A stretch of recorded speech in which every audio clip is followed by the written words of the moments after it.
Anda dapat memikirkan negara-negara Timur Tengah, termasuk Israel. Hampir tidak ada negara yang tidak bekerja sama dengan tentara bayaran, sehingga front bencana ingin mengakar di Timur Tengah. Dia lebih lanjut mengatakan, dengan sebagian besar organisasi tentara bayaran, masalah terbesar adalah kurangnya senjata berat, bahkan Blackwater Amerika Serikat juga hanya dapat menggunakan tentara bayaran bersenjata-senjata ringan biasa. Mereka pergi ke Timur Tengah dengan Angkatan Darat AS, mengendarai kendaraan lapis baja, helikopter tempur, hampir semua peralatan Angkatan Darat AS. Jika mereka meninggalkan Angkatan Darat AS, peralatan terbaik yang bisa mereka dapatkan di Timur Tengah adalah rak ember dengan truk pickup senapan mesin Toyota. Pada titik ini, hal yang sama berlaku untuk front kataklismik.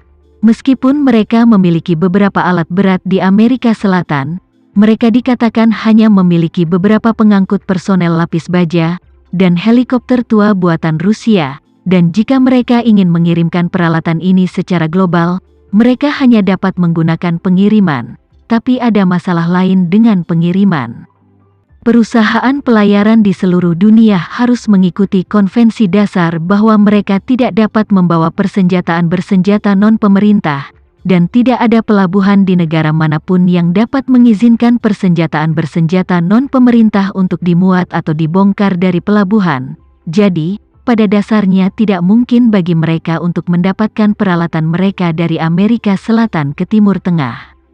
Mendengar ini, Tama membuka mulutnya dan berkata, itu sebabnya mereka ingin mendirikan markas mereka sendiri di Timur Tengah, dan kemudian menemukan cara untuk mendapatkan beberapa alat berat dari sini untuk mempersenjatai diri, kan? Benar. Hamid mengangguk dan berkata dengan serius, Timur Tengah selalu berperang dan merupakan surga bagi tentara bayaran. Meskipun saya tidak tahu berapa banyak output global tahunan dari bisnis tentara bayaran. Tapi setidaknya 60% berada di Timur Tengah. Dikatakan di sini, Hamid berkata, Anda tidak melihat Afrika juga sangat kacau. Tetapi terus terang, negara-negara Afrika yang dilanda perang, salah satunya miskin. Jika tentara bayaran pergi ke tempat seperti itu untuk berperang, benar-benar tidak dapat menghasilkan banyak uang. Tapi Timur Tengah tidak sama. Banyak negara di Timur Tengah sangat kaya, bahkan jika Iran yang terkena sanksi jangka panjang sebenarnya kaya, dan mereka semua memiliki kebutuhan tentara bayaran, dan bersedia mengeluarkan uang. Jadi bagi tentara bayaran, ini adalah pasar yang sangat besar. Dan Timur Tengah memiliki banyak persenjataan berat, hampir ruang pameran senjata Timur dan Barat, termasuk persenjataan paling buatan Rusia. Selama ada uang, tidak ada yang tidak bisa Anda beli. Front bencana, jika benar-benar mendapatkan basis di Suriah, dan kemudian dari Timur Tengah mendapatkan sejumlah alat berat lokal, kekuatan tempur masa depan di kawasan itu akan meroket. Itu pasti akan sangat populer. Tama bertanya dengan sedikit kebingungan, mengapa pasukan pemerintah Anda ingin bekerja sama dengan mereka? Apakah mereka tidak takut bahwa front akan mempengaruhi keamanan negara mereka di masa depan?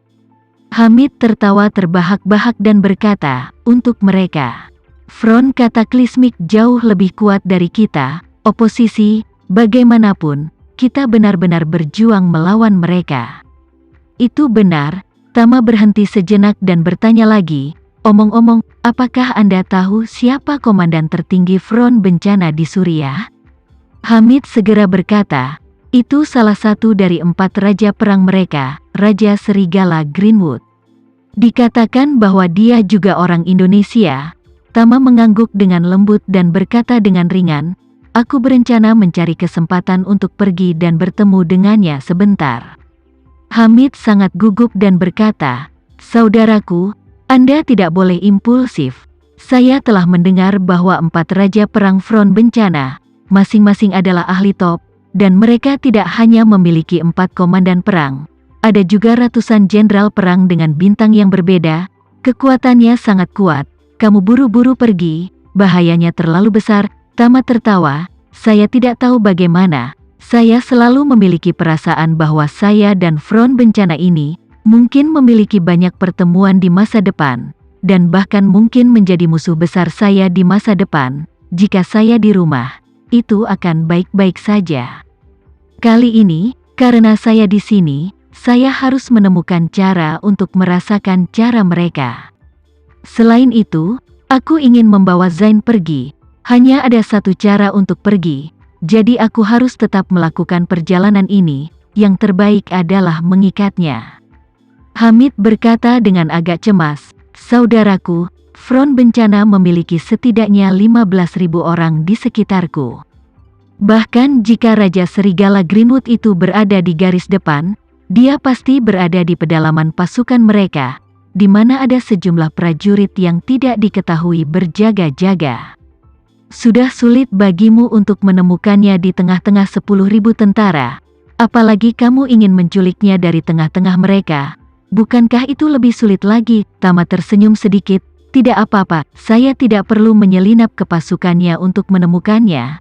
Saya bisa pergi menemuinya secara besar-besaran."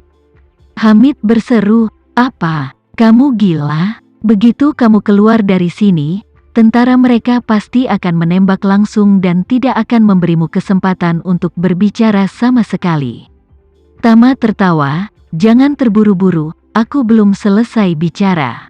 Berbicara tentang ini, Tama memberikan sedikit pukulan, dan berkata, "Jadi, Anda akan memadamkan angin hari ini, mengatakan bahwa Anda berharap untuk melakukan pembicaraan damai dengan mereka, dan isi dari pembicaraan damai termasuk tetapi tidak terbatas pada kedua belah pihak. Berjabat tangan dan berdamai. Atau Anda secara kondisional menyerah kepada front kataklismik serta tentara pemerintah, tetapi untuk syarat penyerahan diri yang spesifik, Anda perlu duduk dan berdiskusi langsung dengan Panglima tertinggi front. Saya yakin mereka pasti akan tertarik. Pada saat itu, Anda akan memberitahu mereka bahwa Anda akan mengirim negosiator ke wilayah mereka untuk bernegosiasi dengan komandan tertinggi mereka. Dan saya, misalnya, akan menjadi negosiator Anda." Tama merasa benar-benar membiarkan dirinya masuk tentara untuk mencari keberadaan Panglima tertinggi lawan, dan bahkan harus mengendalikan pihak lain yang sebenarnya sangat tidak realistis. Selain itu, dia masih belum tahu siapa Panglima tertinggi lawan dan seperti apa tampangnya. Ketika lebih dari 10.000 orang ada di dalam, bahkan jika dia berhasil menyusup, sulit untuk menemukan yang lain dan menentukan identitas mereka dalam 1 atau 2 hari. Tapi pikirkan masalah ini dari sudut lain. Hal ini tidak begitu rumit. Dia bisa langsung menemuinya. Begitu Hamid mendengar kata-kata Tama, seluruh orang berseru, mengatakan, "Bagaimana ini bisa berhasil, saudaraku? Hal semacam ini pasti 90% kematian. Bagaimana Anda bisa pergi dan mengambil risiko ini?" Tama tersenyum lembut dan berkata, "Sebagai negosiator Anda, saya akan pergi menemui pihak lain secara besar-besaran. Apa yang begitu mengancam jiwanya? Apa menurutmu mereka akan membunuhku?" Hamid berkata seenaknya, "Bukannya tidak ada kemungkinan seperti itu. Pihak lain sekarang membenciku sampai ke tulang, dan mungkin benar-benar melampiaskannya padamu." Tama tertawa, "Itu tidak akan terjadi.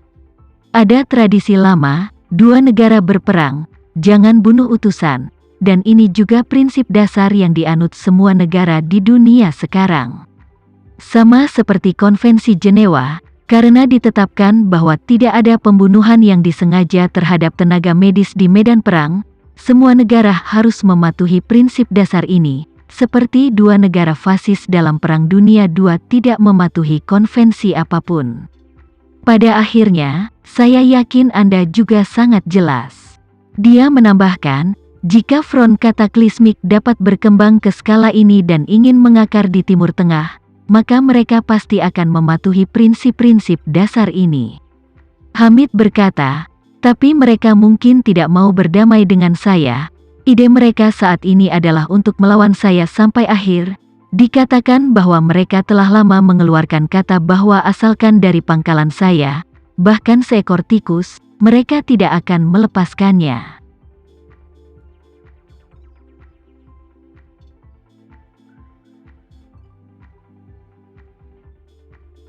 Sekian dulu ya video kali ini, kita lanjutkan lagi videonya di lain waktu.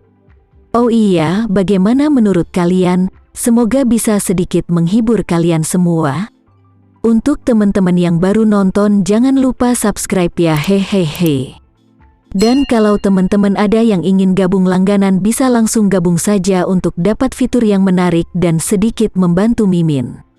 Terima kasih banyak sudah menonton, sampai jumpa lagi, bye.